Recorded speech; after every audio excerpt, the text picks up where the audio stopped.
Hey guys, welcome back to the channel.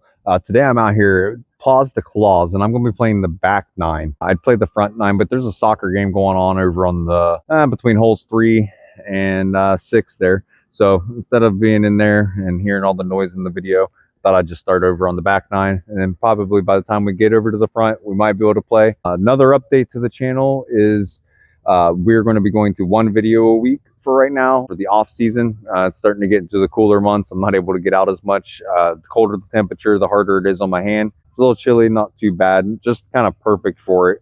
Other than that, guys, we'll get into this side of the video. Hole 10, not 9. It's a par 3 at 224. I think I'm gonna take the Evader special edition one, so it's glimmer. It actually has a little bit more fade than I think regular Lucid Evader did. So we're gonna take that, kind of get it out on forehand, and see if we can get it crashed by the basket.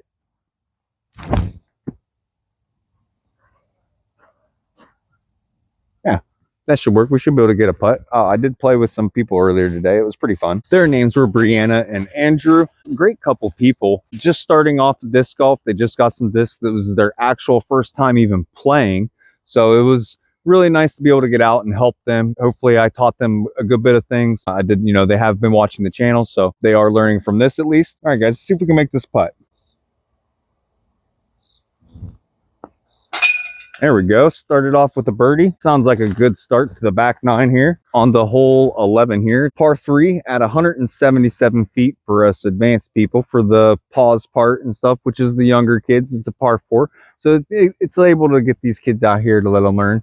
This would be a good course for Brianna and Andrew to come to as well, because they would be able to play some of these shorter holes and longer holes at a little bit more higher of a par to not discourage them as much. We are going to take the Evader again, and we're going to try to get it up there and put it right next to the tree.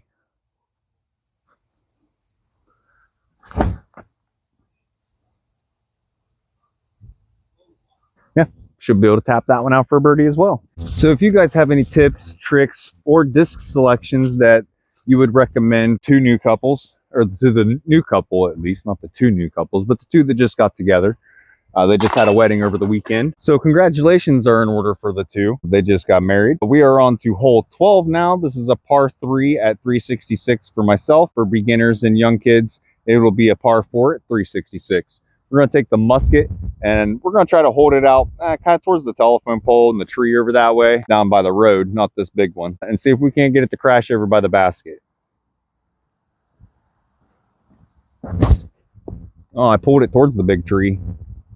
I went through the gap at least, and she should be out there for a good upshot.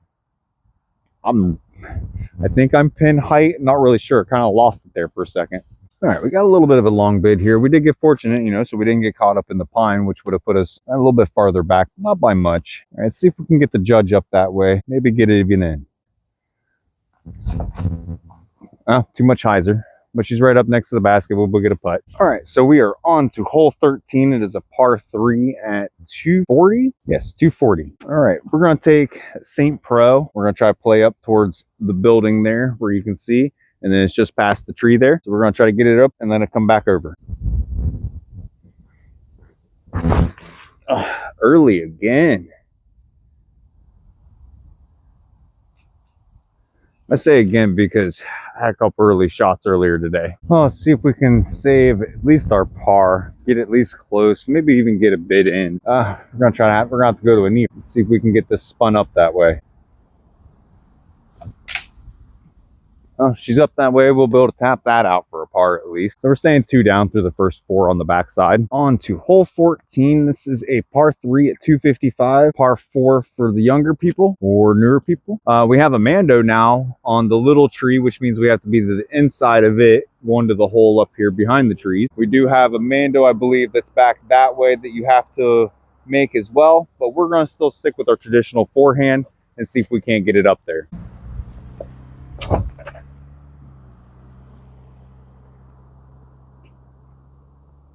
That had a good chance of probably going in. Oh yeah, I'd say we had a good chance of that going in. Back on the topic from earlier. So if you guys see Brianna or Andrew in the area playing, hopefully it changes, because it's going to be a little bit easier for them to keep discs and be able to score and learn the holes very well and work on their short game.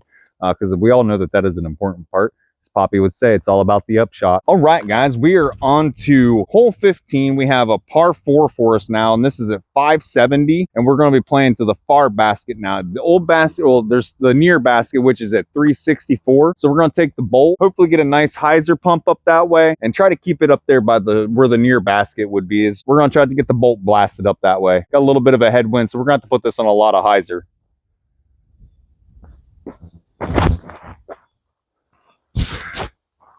Yeah, that'll play pretty decent. We should be able to hopefully get an upshot from there. If not, we'll play up short. As you can see, we have the near basket, and then just over top of the green bush, right behind, well, not behind, more to the right of the big tree there on the right side there, just beside the bush, you can kind of see the basket there. So we're going to take the Grace and try to get a backhand out over that way. We got a double mando for the 2 trees here on the end. That's what I was talking about earlier. I forgot that it wasn't an island, it's a double mando. So we're going to take the Grace, like I said, and try to hold it just to the right of this close basket and get it to crash over by the far basket.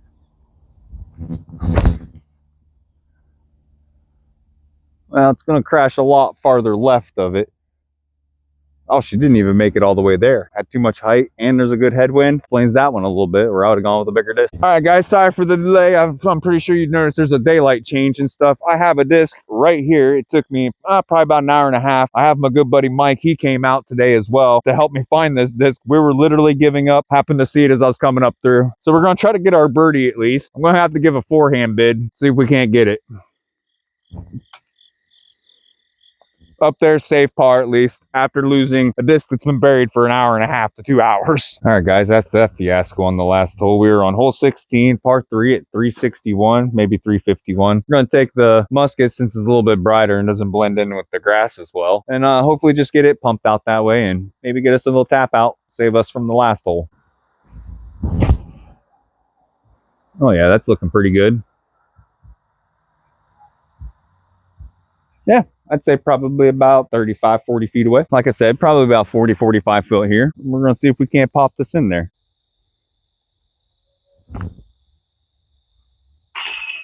There it is. Take that bird any day. All right, guys, on to hole 17 here. This one is, I think, 220. We're going to throw the range. I think I'm going to go with a nice smooth backhand. So maybe we can get a nice little birdie park job.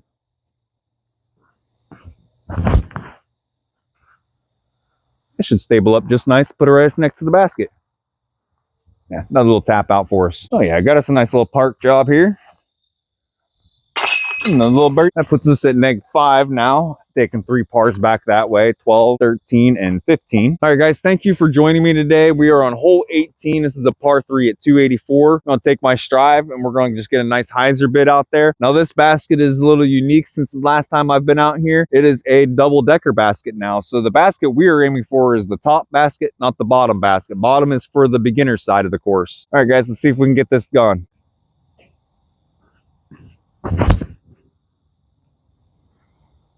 That's got pretty good potential to going in, guys. Woo! Just short of them. Got a little shorter than I thought it was, so we're going to have to definitely take and go to the knee here and get a poke and hope right up through the branches and hopefully into the basket. So let's see if we can get that up there. Tried. Well, we'll take a par on that and finish out at -5